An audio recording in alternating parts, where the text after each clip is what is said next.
अस्सलाम वालेकुम मेरे अजीज़ो क़ारिब मेरे अजीज़ो मैं मुफ्तारिफ ही प्यारे पाकिस्तान के सिटी ऑफ लव लाहौर से। दोस्तों आज है 8वां रोज़ा।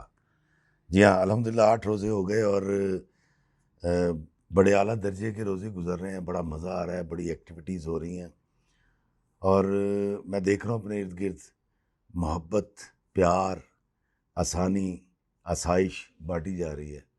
तो चलते हैं आज के सवाल की तरफ और ये पहला सवाल है जी, अख्तर हुसैन साहब हैं जी मंडी बहाउद्दीन से। ये पूछते हैं, इफ्तिखार भाई आप सहरी और इफ्तारी क्या खाते हैं? अच्छा, सहरी और इफ्तारी में क्या खाते हैं? अरे बड़ा मज़ेदार सवाल है ये। अख्तर साहब, मैं सहरी के अंदर दही खाता हूँ और कोशिश ये होती है कि कोई भी शोरबे वाला सालन हो, वो चाहे चिकन का हो, गोश्त का हो या काले चने जो शोरबे वाले होते हैं, बड़ा मज़ा आता है। उससे ये होता है कि जब आप कोई भी शोरबे वाला सालन लेते हैं रोटी या पराठे के साथ, वैसे तो मैं पराठे खाना हुआ, तो डुबो के आप खा लेते हैं और पेट अच्छी तरह भर जाता है। मैं 56 साल का हो गया लेकिन अभी तक वो होका बचपन वाला है कि ज़्यादा खा लें ताकि भूख ना लगे। हालांकि रोज़े का साइज़ छोटा है और गर्मियों के तवील रोज़ों की तरह ये रोज़े नहीं हैं और मैं एक कप चाय पीता हूँ उसमें और पानी अब ज़्यादा नहीं पीता। बचपन में हम पिया करते थे इतना ज़्यादा पानी कि फिर अज़ान भी हो रही तो पानी पी रहे हैं कि उसके बाद अफारा सा हो जाया करता था। वो आदत अब मुझ में नहीं रही।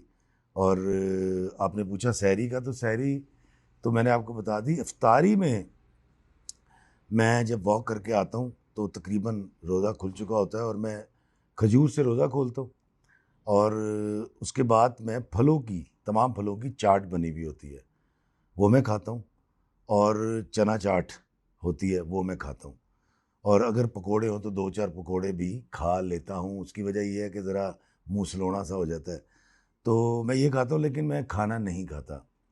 और चूँकि गर्मियों में आपको पता है कि हम जैसे ही इफ्तारी से फारिग होते हैं तो तकरीबन 9:30 बज चुके होते हैं और 1:30 बजे जो है वो सहरी का टाइम शुरू हो जाता है और फिर सवा 2 ढाई बजे सहरी बंद हो जाती है, तो ये स्पैन छोटा होता है। उसमें तो मुझे कभी ज़रूरत नहीं पड़ी खाने की, लेकिन चूँकि ये तकरीबन मैं इसको सर्दियों के रोज़े कहूँगा हैं तो स्पैन बड़ा है रात का।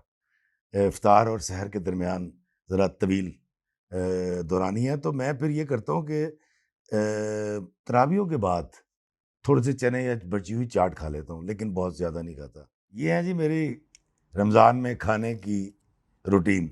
अगला सवाल लेते हैं जी। मेरा नाम मुजाहिद है, जेलम से हूँ, निजी कॉलेज में उर्दू पढ़ाता हूँ। आप जब भी मेरा सवाल पढ़ें ये ज़रूर देखें कि मैंने कितनी बार ये सवाल आपको मैसेज किया है। प्रोफेसर साहब, मैं बड़ी माफ़ी चाहता हूँ, बेताशा सवालात आते हैं और मैंने जब आपका ये बारहा मैसेज पढ़ा तो अपनी टीम से कह के आपका सवाल तलाश किया और मैं अब उसका जवाब देने लगा हूँ। मैं माज़रत ख़्वाह हूँ। सर खैरात, तौबा, सुलह, सलामती, बदले मुस्बत रवैये, ये जितनी आदात रमज़ान में हम अपनाते हैं ये रमज़ान के जाते साथ ही ख़त्म क्यों हो जाती हैं? अच्छा, आप बड़ी दिलेरी से ये बातें रमज़ान जाने के बाद भी करते रहते हैं कि माफ़ करो, सब्र करो, जो है उस पर शुक्र करो। रमज़ान के महीने ही ये सब कुछ अमल में आती हैं। असल रोज़ा तो रमज़ान जाने के बाद है। जो बुरी आदात और रविशों का रोज़ा रखा होता है वो बरकरार रखना होता है, जबकि हम रोज़ा तोड़ देते हैं। आप इस पर ज़रूर बात करें। अच्छा जी, मुजाहिद साहब का जो सवाल है जी मैं आसान करके बयान कर देता हूँ। ये कहते हैं कि ये जितनी अच्छी आदात रवादारी की, माफ़ करने की, बाँटने की, खैरात करने की हम रमज़ान में अपनाते हैं और इनका ये ख़्याल है कि रमज़ान जाते ही हम इन तमाम नेक अमाल से जी चुराते हैं। कमोबेश यही कहना चाह रहे हैं जो मुझे समझ आई है। मुजाहिद साहब, आप माशाल्लाह प्रोफ़ेसर हैं और उर्दू पढ़ाते हैं और असातिज़ा जो हैं वो मेरे लिए हमेशा बहुत काबिल एहतराम होते हैं। पहले तो मैं आपको एक बड़ी हल्की-फुल्की सी बात बताऊँगा कि बाबा जी इशफ़ाक़ साहब जब इटली में उर्दू पढ़ाया करते थे, तो वहाँ पर उनसे खातून ने, प्रोफेसर ने पूछा कि अरे इशफाक साहब, रमज़ान में आप क्या क्या करते हैं? तो इशफाक साहब ने सहर और इफ्तार के अलावा ये बताया कि हम नेक अमाल करते हैं, रवादारी से काम लेते हैं, माफ़ करते हैं, शफ़क़त करते हैं और आसानियाँ पैदा करते हैं, एक दूसरे को खाना खिलाते हैं और उसके उनके हालात से बाखबर रहते हैं।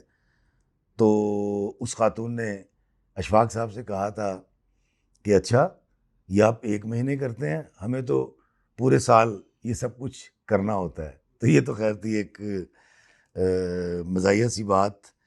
और अब मैं आता हूँ आपके जवाब की तरफ। प्रोफेसर साहब, मैं जिस पाकिस्तान में रहता हूँ, मैं लाहौर में रहता हूँ और मैं बड़े वसूख से ये आपको बात कह रहा हूँ कि कतन ऐसा नहीं है कि हम पाकिस्तानी मुसलमान सिर्फ़ रमज़ान में इन तमाम नेक और अच्छी आदत को अपनाते हैं और फिर भूल जाते हैं। ऐसा हरगिज़ नहीं है। ये बिल्कुल ऐसे ही है कि हम इसकी रमज़ान में प्रैक्टिस करते हैं और फिर 11 महीने हम इस पर कार फरमा रहते हैं, कारबंद रहते हैं। उसके लिए शायद मेरे सुनने वाले शायद सोचें कि मैं क्या कह रहा हूँ। हमारे मुल्क में सैकड़ों खैराती इदारे हैं, NGOs हैं, जो सारे साल काम करती हैं। कोई तालीम दे रहा है, कोई मेडिकल दे रहा है, कोई हुनर सिखा रहा है, कोई बच्चों को पढ़ा रहा है, कोई लंगर कर रहा है। ये सारे मामलात सारे साल चलते हैं। और आपको पता है कि इनको जो फंड करती हैं वो कम्युनिटीज़ कौन सी हैं? वो पाकिस्तानी कम्युनिटीज़ हैं। अब वो पाकिस्तान के ताजिर हों, पाकिस्तानी हों जो कि यहाँ रहते हैं, या वो ओवरसीज़ पाकिस्तानी हों जो पाकिस्तान के बाहर रहते हैं। मैं क्योंकि बाहर आता जाता रहता हूँ और 2 सालों में 23 ममालिक में मैं गया, पाकिस्तानी कम्युनिटीज़ से मिला। वहाँ पर जो फंड रेज़िंग के लिए ये NGOs जाती हैं, वहाँ पर कोई इंडियन या कोई बंगाली उनको फंड्स नहीं देता, डोनेशन नहीं देता, ये पाकिस्तानी हैं। तो एक क्वालिटी तो ये याद रखिए कि पूरे साल जो हमारे खैराती हॉस्पिटल इदारे जितने चलते हैं, हम पाकिस्तानी ही चलाते हैं। फिर मैं आपको बताता हूँ कि लाहौर में सुबह के वक्त नाश्ते की दुकानों के सामने बहुत सारे ऐसे अल्लाह के मेहमान आके जमा होके बैठ जाते हैं जो भूखे होते हैं और उन्हें मजदूरी पे जाना होता है। तो सुबह सुबह आप जैसे बड़े अच्छे पाकिस्तानी लाहौरी आते हैं और चुप करके नाश्ते वाले को 2, 4, 10 हज़ार दे देते हैं और फिर वो उनको नाश्ता करवाता है। अगर आप कहें तो मैं इसकी फुटेज शूट करवा के, अब तो रमज़ान है, उसके बाद आपको दिखा भी सकता हूँ। फिर मैं एक छोटी सी और मिसाल आपको देता हूँ। आपने देखा हो कि हम जिस इदारे में काम करते हैं वहाँ पर हमारा एक नायब कासिद होता है, या हमारा एक माली होता है घर में, या एक ड्राइवर होता है, या हमारे मोहल्ले में एक गरीब छोटा पेशावर का मतलब छोटा कारोबारी मौजूद होता है। आप देखिएगा कि ये तमाम लोग आपको बताते हैं मेरे इतने बच्चे हैं और मेरी इतनी इनकम है। ये बहुत कम आमदनी वाले लोग होते हैं जिनके सोर्सेज बड़े महदूद होते हैं। लेकिन आपको ये बताते हैं 8, 10, 15, 20 साल गुजरने के बाद कि जी बेटी ने डॉक्टरी कर ली, बेटा इंजीनियर हो गया, 6 बेटियां थी, 6 की 6 ब्याह दी, अल्लाह का शुक्र है बेटियों को बड़ा मुनासिब जहेज़ भी दिया। तो ये सब कैसे होता है? अगर हम पाकिस्तानी सिर्फ अच्छे रवैये, इखलाकियात रमज़ान में अपनाते हैं, तो फिर ये 18-18, 20-20 साल के बाद जो कमज़ोर हैं माली तौर पे, वो लोग अपने बच्चों को पढ़ा कैसे लेते हैं, ब्याह कैसे लेते हैं?